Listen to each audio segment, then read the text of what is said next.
औज़ुबिल्लाहिमिनश्शैतानिर्रजीम बिस्मिल्लाहिर्रहमानिर्रहीम सल्लल्लाहु अलैहि वसल्लम अधिकना वला तोहलिकना। नाज़रीन सलाम अलैकुम। આપની ખિદમતમાં ઇમામ અલૈહિસ્સલામની જરૂરત પૈકી એક એહતજાજ લઈને આપની ખિદમતમાં હાજર થયા છીએ। ચાલો આપણે ઇમામ અલૈહિસ્સલામની જરૂરત સાબિત કરતી એક એહતજાજ જોઈએ। યુનુસ બિન યાકૂબ કહે છે કે અમે ઇમામ સાદિક અલૈહિસ્સલામની ખિદમતમાં હાજર હતા। એ સમૂહની અંદર, એ બેઠકની અંદર હુમરાન ઇબ્ને અયાન, મોમિને તાક, હિશામ ઇબ્ને સાલિમ અને તૈયાર અને ઘણા બધા અસહાબ હતા। એની અંદર હિશામ ઇબ્ને હકમ પણ હતા, એકદમ નવયુવાન હતા।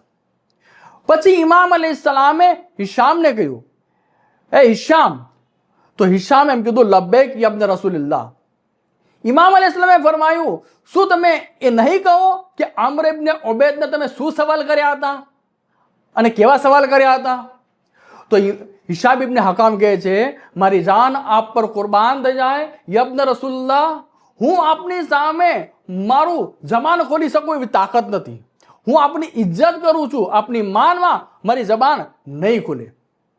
ત્યારે ઇમામ અલૈહિસ્સલામ એમ કહે છે, એ હિશામ, જ્યારે અમે તમને કોઈ ચીજનો હુક્મ કરીએ છીએ તો તેની ઉપર તમે અમલ કરો। હિશામ ઇબ્ને હકમ કહે છે કે જ્યાં કોઈ આમ્ર ઇબ્ને ઉબૈદ અને બસરાની મસ્જિદની બેઠકની મને ખબર પડી તો મને વસમું લાગ્યું, મને ન ગમ્યું। પછી હું તે તરફ નીકળી પડ્યો। જુમ્માના દિવસે હું બસરામાં પહોંચ્યો અને બસરામાં જઈને હું મસ્જિદમાં પ્રવેશ કર્યો। પછી એક મોટો સમૂહ હતો જ્યાં આમ્ર ઇબ્ને ઉબૈદ બેઠા હતા, જેના ખંભા ઉપર ઊનની કાળી શાલ હતી અને એક રીદા નાખેલી હતી અને લોકો એને સવાલ કરી રહ્યા હતા। પછી મેં લોકો પાસે જગ્યા માંગી, લોકોએ મને જગ્યા આપી અને હું છેક અમ્ર ઇબ્ને ઉબૈદના પાસે જઈને ગોઠણભર બેસી ગયો। પછી મેં અમ્ર ઇબ્ને ઉબૈદને કીધું, એ આલિમ, હું એક મુસાફર છું, તું મને પરવાનગી આપ તો હું તને એક પ્રશ્ન પૂછું। તેણે મને હા પાડી। પછી મેં એને પૂછ્યું, શું તારી પાસે આંખ છે? ત્યારે એણે કીધું, એ બેટા, તો આવા સવાલ ન કર। ત્યારે મેં એને કીધું કે મારા સવાલ આવા જ હશે। પછી તેણે કીધું, એ દીકરા, પૂછ, ભલે તારા સવાલો મૂર્ખા જેવા કેમ ન હોય। પછી મેં તેને પૂછ્યું કે શું તારી પાસે આંખ છે? તેણે કીધું, હા, મારી પાસે આંખ છે। પછી મેં તેને પૂછ્યું કે તેના વડે તું શું કરો છો? તો તેણે કીધું કે હું રંગો અને શખ્સિયતને ઓળખું છું। પછી મેં તેને પૂછ્યું, શું તારી પાસે નાક છે?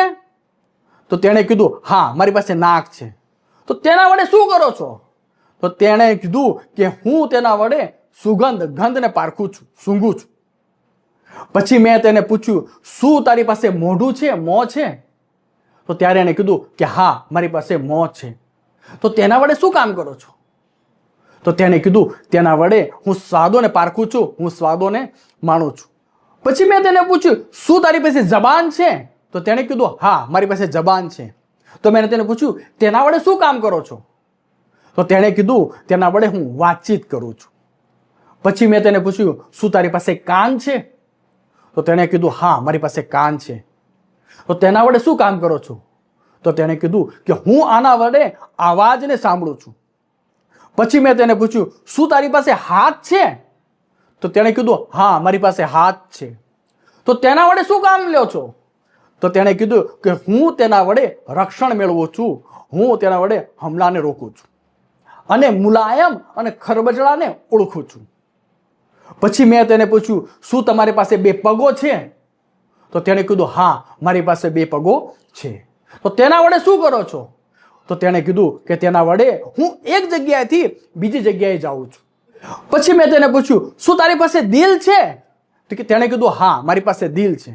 તો તેના વડે શું કામ લ્યો છો? તો તેણે કીધું કે તેના વડે હું આ અંગોના સામે જે કાંઈ વારિત થાય છે તેની સામે તમીજ કરું છું, તેને પારખું છું। મેં કહ્યું, શું આ અંગો દિલ વગર સ્વતંત્ર નથી? તેણે કીધું, ના। પછી મેં કીધું, એમ કેવી રીતે કે જ્યારે કે તેઓ તંદુરસ્ત ને સાલિમ છે? તો તેણે કીધું, એ ફરજન, એ બેટા, બેશક અંગો જે કાંઈ સૂંઘે છે, જે કાંઈ જોવે છે, જે કાંઈ ચાખે છે, જે કાંઈ સાંભળે છે, જે કાંઈ તે સ્પર્શ કરશે, તેના વિશે શંકા થાય તો પોતે દિલ તરફ રજૂ કરે છે, પછી યકીન પ્રાપ્ત થાય અને શંકાને દૂર કરે છે. તો મેં પૂછ્યું, શું અલ્લાહે ફક્ત અંગોની શંકાના નિવારણ માટે દિલને કાયમ કરેલી છે? તેણે કીધું, હા.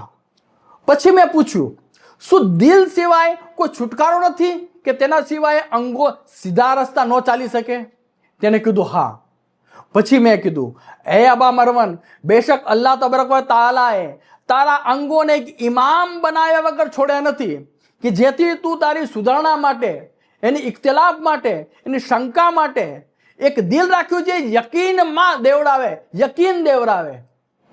અને તેણે બધી મખલુકની શંકાને ઇખ્તિલાફમાં છોડી દીધા અને તેના માટે કોઈ ઇમામ રાખ્યો નહીં, જેથી કરીને તે લોકો પોતાની શંકાને ઇખ્તિલાફ તે ઇમામની સામે રજૂ કરે. જ્યારે કે તેણે તારા માટે, તારા અંગો માટે એક ઇમામ બનાવ્યો છે અને એને શંકાને દૂર કરવા માટે તને દિલ બનાવી દીધું છે, અને આ બધી મખલુકાતને ઇમામ વગર છોડી દીધા છે. તે પછી એ ચૂપ થઈ ગયો, કાંઈ બોલ્યો નહીં. પછી તરત જ એને પૂછ્યું, શું તું હિશામ છો? પછી મેં ના કીધું. પછી એને કીધું, તું હિશામની સાથે બેસો છો? તો મેં ના પાડી. તો તું ક્યાંથી આવો છો? તે કે હું કુફાવાસી છું, કુફાથી આવું છું. ત્યારે એણે કીધું, તમે હિશામ જ છો. ઊભો થયા અને મારી પાસે આવ્યા, મને ગલે લગાડીને એની જગ્યાએ મને બેસાડ્યો, અને હું જ્યાં સુધી ત્યાં હતો ને ત્યાં સુધી એણે પોતાનું મોઢું ચૂપ રાખ્યું, એક શબ્દ ન બોલ્યો. આ જેવી વાત ઇમામ અલ ઇસ્લામે સાંભળી તો ઇમામ અલ ઇસ્લામ હસી પડ્યા. પછી કોઈ, એ હિશામ, શું તમે જાણો છો આ તમને કોણે શીખવાડ્યું? તે કે ના મોલા, આ મારી જબાન ઉપરથી જારી થઈ ગયું. ઇમામ અલ ઇસ્લામ કહે છે કે આ વાત સોહફે ઇબ્રાહીમ અને મૂસા અલ ઇસ્લામમાં લખાઈ રહી છે. હજી જો આ ડિબેટ ઉપરથી તારણ નીકળે છે કે અલ્લાહ તબારક વ તઆલાએ ક્યારેય આ દુનિયાને ઇમામ અલ ઇસ્લામ વગર ખાલી નથી રાખી, જેથી કરીને લોકો ઇમામ તરફ રજૂ થાય અને પોતાની ઇખ્તિલાફ અને પોતાની શંકાઓને દૂર કરીએ. અંતમાં આપણે અલ્લાહ તબારક વ તઆલા પાસે દુઆ કરીએ કે અલ્લાહ તબારક વ તઆલા આપણને આવા ઇમામના ઇમામત ઉપર સાબિત કદમ રાખે અને આપણા આખરી ઇમામ મહદી અઝ્ઝલહુ તઆલા ફરજુ શરીફની ઝહુરમાં જલ્દી કરે અને આપણા બધાનો શુમાર એમના નાસિરો મદદગારમાં કરે. આમીન યા રબ્બલ આલમીન.